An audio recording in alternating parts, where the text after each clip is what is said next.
Hello and welcome to the Kentucky Today podcast. I'm Lawrence Smith, the editor of Kentucky Today, alongside our managing editor, Mark Maynard, and Chip Hutchison, our content editor for Kentucky Today. We're going to begin with the continuing recovery efforts in the south central part of the state following a deadly tornado there that hit primarily London and Somerset.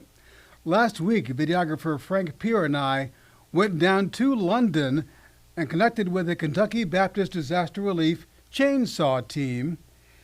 I spoke with the leader of that team, Larry Doty of Benton, Kentucky, and began by asking him why he's been dedicated to Kentucky Baptist Disaster Relief for 27 years. I think it's a God-calling thing. I think it's not for everybody. But I enjoy it. I love to witness to people, and I like to talk to people, and so that's the reason I go out. I just enjoy it, doing it. I like to volunteer my time. Mostly, God has provided us through our association and KBC, and they have generously donated a lot of equipment, helped us to buy a lot of equipment, and we're not going to put her in the garage and let her sit there. We're going to take her and use her. You've been to lots of disaster scenes. Kind of describe what you're seeing here in London. London is, it's skipped here and there. A lot of places is worse than that. It stayed on the ground, in the worst area, it stayed on the ground a pretty good ways. But there's a lot of, there was a lot of wind off the tornado, and it took down a lot of trees in different places, just skipped here and there. What kind of response are you getting from people that you encounter, people that you have helped so far? Wonderful. They're so gracious. They're just, they want to talk. They want to talk about what happened, the situation they was in when the tornado come through, and like a lot of them, I talked to one lady that yesterday that, I talked to her and I told her, I said, ma'am, they was in a car inside the garage, and it took the house and the garage and everything, left them in the car. The windows exploded out of the car, but, like I said, the Lord give you a second chance. Because if they was in the house, they wouldn't have never survived, And so that's what it's all about, try to help them, and do what they want us to do. Stories like that, there certainly is an opportunity, it sounds like, to share the gospel. We share the gospel. That's what we're here for, yes. We talk to them. When I present the Bible, I usually ask them, did they know Jesus Christ? And some of them say yeah, and some of them say no. Then that's where I try to take it a little further with them, Just look at the lady I was talking about just a few minutes ago, I asked her, did she know Jesus Christ? She said, yeah. I said, well, do you go to church anywhere? No, we don't go to church nowhere. I said, you need to find a church, because I feel like the Lord give you a second chance. So find you a church family. And she started crying, she hugged me and I hugged her, Just love on them.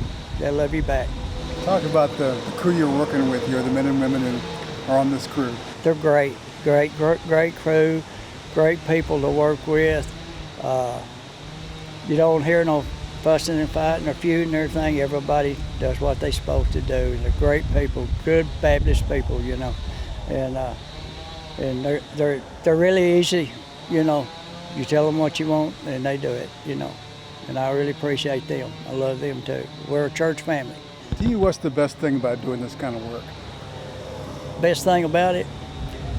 Best thing to me is witnessing to the people and talking to them and listening to their situations. That's what I really love to do that. It is hard work. It is hard work. It is. Sometimes it's a lot harder than others, but nobody complains. They just go ahead and do their job. It's hard work.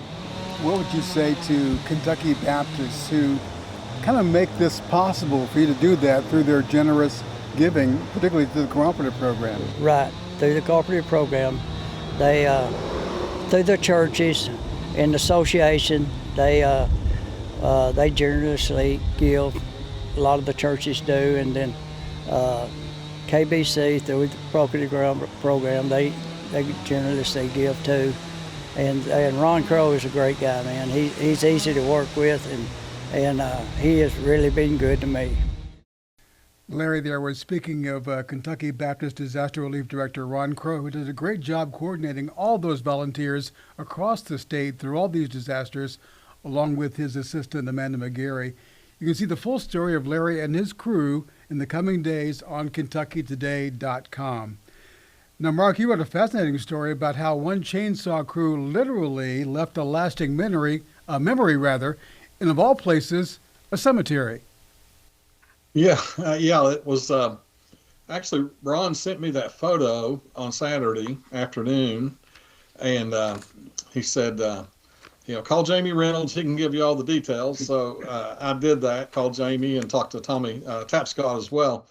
And, those guys they're great workers, of course, but they are real artists with those chainsaws, and especially our artists when it comes to crosses. They can make anything across pretty much. And they do this often, and especially if they will ask the homeowner, or sometimes the homeowner will even request it. But they were in this cemetery and they were actually cleaning it up. It's Memorial Day weekend, and they knew people would be around. And they looked and they saw this one cedar tree that was like right in the middle of the cemetery, and it was actually a lot of trees had been broken off, but this one was probably 10, 12 foot high where it had broken. And one of the workers, Bud Wills from the Northern Kentucky Baptist Association, said, "Let's put a cross in that." And they talked to some people there with the cemetery, and they said, "Oh, that would be great." And so he got to work. He's the one that did the work on it. Now, any of those guys could do it though, and they all have done those before, those crosses in the stumps of trees, and that thing was just beautiful. And normally, Lawrence, they make those about 3 foot high, and that one was every bit of 10, and probably a little more than that. And it's a lasting memory. It's something that of course that town's not ever going to forget that tornado.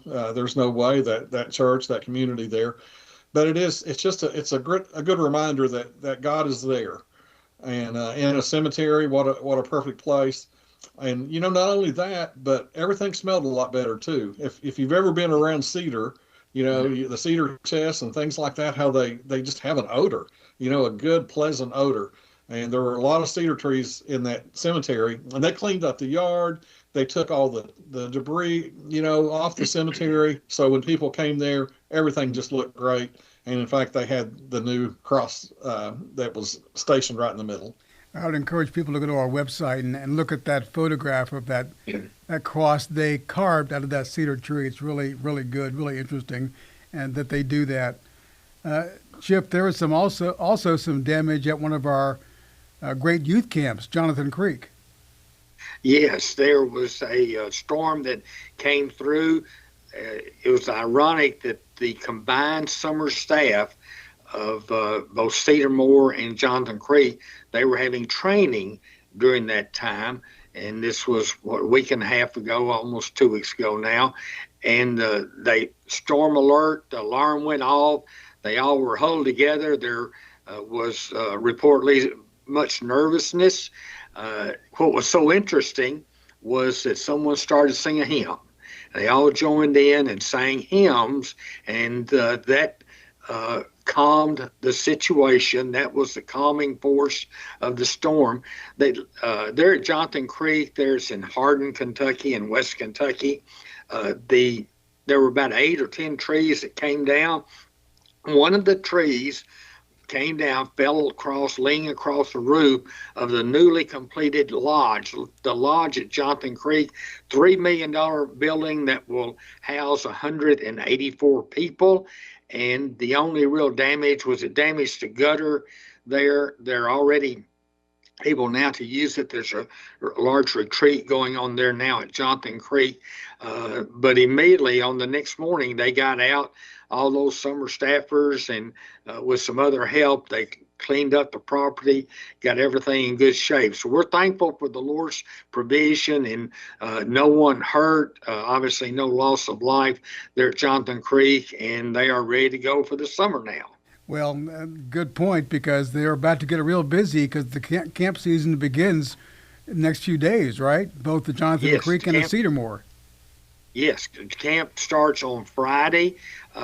This is the biggest year ever for Crossings Camp. So there's the one at Cedarmore, which is located in Baghdad in Shelby County, and then Johnson Creek in Western Kentucky.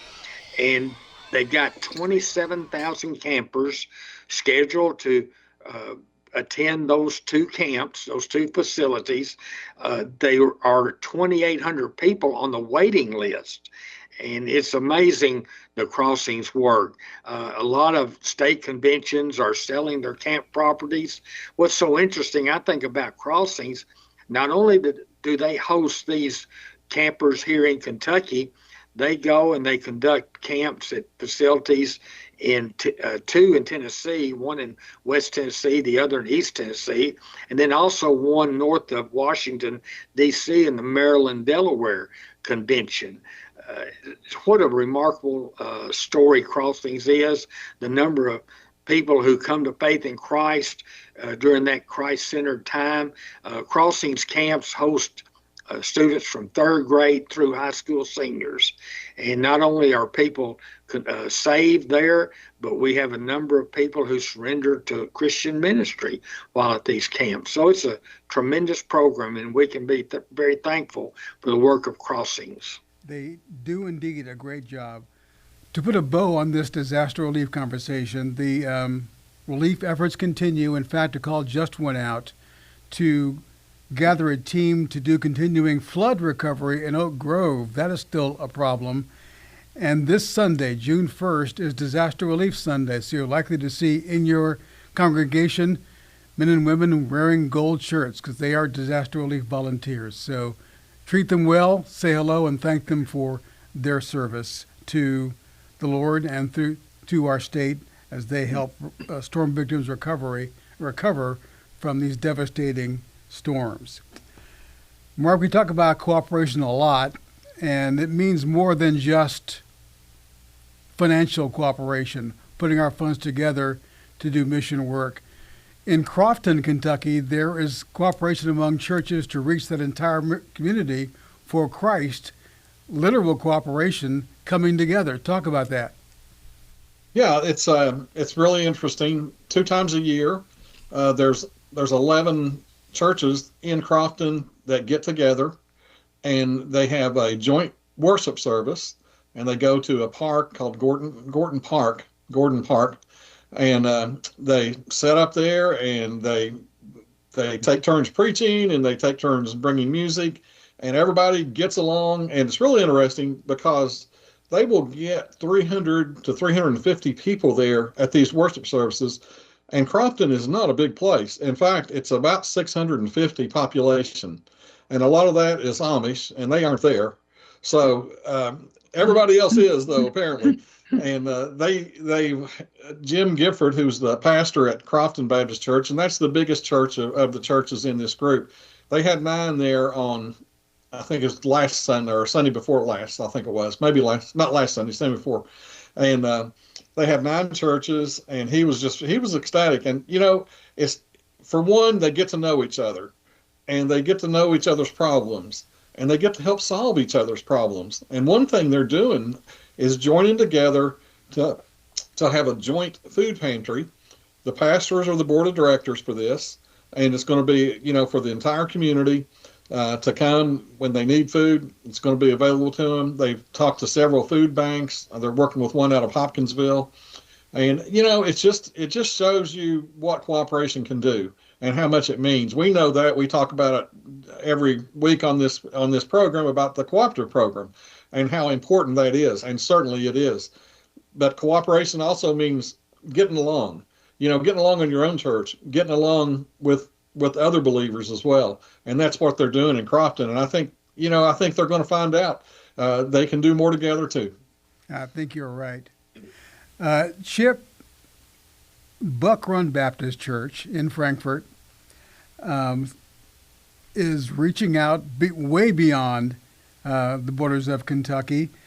The Kentucky Baptist Convention and the SBC both have put an emphasis on church planting, and they're planting, 2 churches in Colorado, which needs evangelical churches right now. What's going on there? Yes, very interesting. Buck Run, a historic Baptist church there in Frankfort. Buck Run had a member on staff back in 2017. His name was Zach Thurman. And Zach felt the Lord leading him to go to the western part of this country, specifically somewhere to the Colorado area, to plant a church. So he, along with a core group of members from Buck Run, left in 2017, planted a church in Fort Collins, Colorado. And in Colorado at that time, there were 300 Southern Baptist churches. Now that compares to like 2,300 plus here in Kentucky. And so they found the community was very receptive, even though it is a very dark, unreached community in so many ways. And they've had great success there. So on Easter Sunday, they had well over 500 people in their 2 services. Now, they planted in 2017. In 2023, one of the members of that church that went from Buck Run to help plant it, he felt the call to go to a different part of the state of Colorado, 6 hours away from Fort Collins, to the community of Durango, which he said is a very dark and very pagan community, but they've been so well received. They've been ministering to people there. They've got a great college ministry going on there. And so, and there's called Overland Church, Overland, Fort Collins, Overland, Durango. They had over 400 people there on Easter Sunday. So you take those 2 churches, those 2 church plants combined, almost 1,000 people in church on Easter Sunday. Compare that, Buck Run, a large church, almost 1,200 people in church on Easter Sunday. But that shows you the benefit of church planting. It's a multiplying factor, and they are seeing so many people come to faith in Christ. They're having people professing faith. They're having baptisms out there, and really doing a great work. When when this last one, Overland Durango, was planted, the pastor there is one of the ones who went with Zach when he planted Fort Collins. So from that church, and that's, I think, a great point that needs to be made. Buck Run was not content just to minister to the Frankfort area. They sent people to Colorado, and those people are multiplying disciples. And it shows you the benefit of, we all want to keep our members. Nobody wants people to leave, but when they leave for this reason, it is a God-called mission. That's right. They are sent to do the Lord's work from our churches. One thing that Kentucky Today does that I love is that we highlight faithful ministers who are going about their task of shepherding their flocks who might otherwise go unnoticed. And you wrote about one such man, a very, very sweet story about a man who's been doing this in Kentucky for 50 years. Yes, he was very good. His name's Jeff Lacefield, and Jeff has been a Kentucky Baptist pastor for 50 years. And you think about that, and I think about all the issues he's faced, all the different things that have gone on in 50 years. You think about how things have even changed. But he is, I tell you what, he's a Bible believer, and he preaches straight from the Scripture. And it was interesting. I called him. He was, I think he was driving to the hospital because he had 6 or 7 church members that he was visiting at the hospital. he said, I'm also planning a funeral and a wedding this week. And I just thought, that's a Kentucky Baptist pastor. That's a lot of what they do. They visit, they counsel people who are getting married, they grieve with people, families of people who have died. And, and he said, but I have time to talk to you, and he was just, I really enjoyed talking to him. I didn't, I don't know. He just had a different aura of somebody. I think 80 a lot, and you think, of course, I used to think it was a lot older than I think now, but but he was on top of it. He was quick. He was funny. He was just a really a great man, and I can't imagine being in ministry that long. And actually, he's been in ministry even longer than that. He was a youth pastor for several years before he became a pastor. And here's the one thing too: he has only pastored 3 churches. This one for 35 years. It's Cloverleaf Baptist for 35 years. And that is a long time. He's been married. He will be married 60 years to his wife, Donna, in June. 60. That's another good milestone to hit for sure. And he's got four kids, 10 grandchildren, I think 8 great-grandchildren. He said when everybody's at the table, it's 33 people, and I can imagine what that room looks like, really. And, he sent us some pictures of he and his wife, and then they look great. And, he talked about his wife and just what a perfect pastor's wife she was.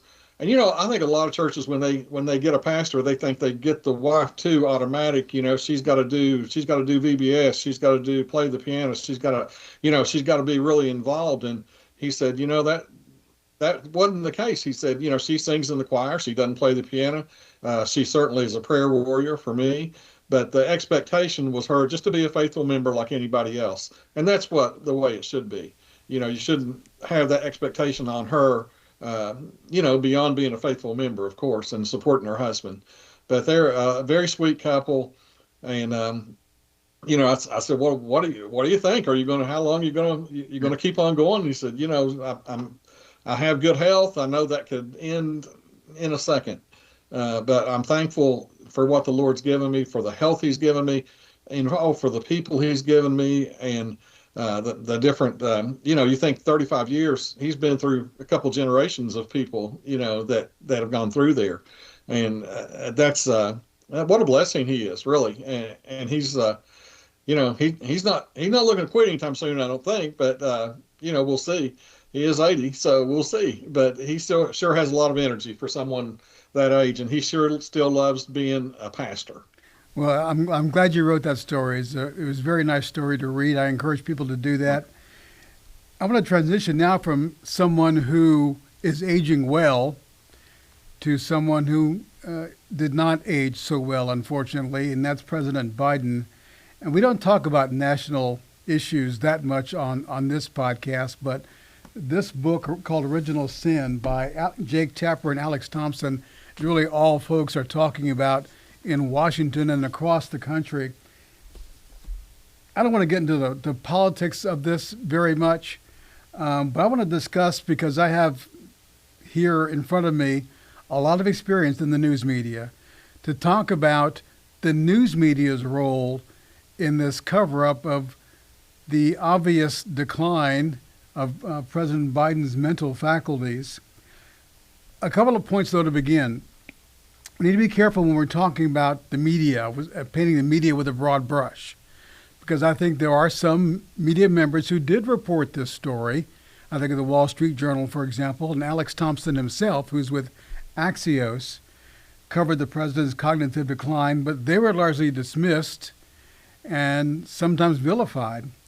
When I say media, I mean kind of the corporate national media, like the big TV networks, the big newspapers, the New York Times, Wall Street Journal, Washington Post. The Wall Street Journal did do some coverage of this. But to be honest, I think there was a lot of journalistic malpractice that led to this cover-up by the White House.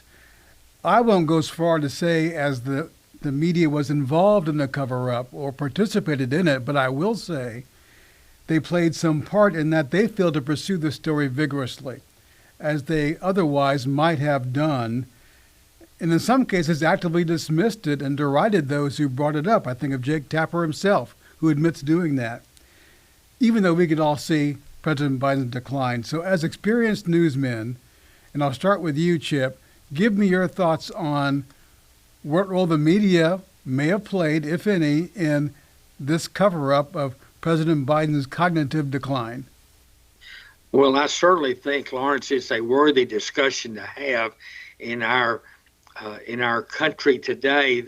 And as you mentioned, we don't want to make this a political discussion, but we have to accept the fact that the liberal mainstream media, I think, was so, in my opinion, they were so anti-Trump that they turned a blind eye to it.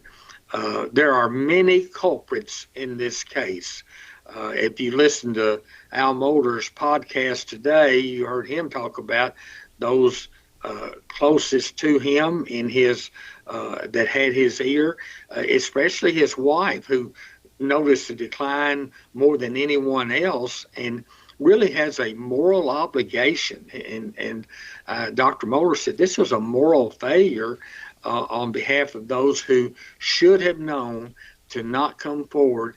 And for the way that it played out on him dropping out of the race at the last moment, it's an indictment on so many people, but especially the news media.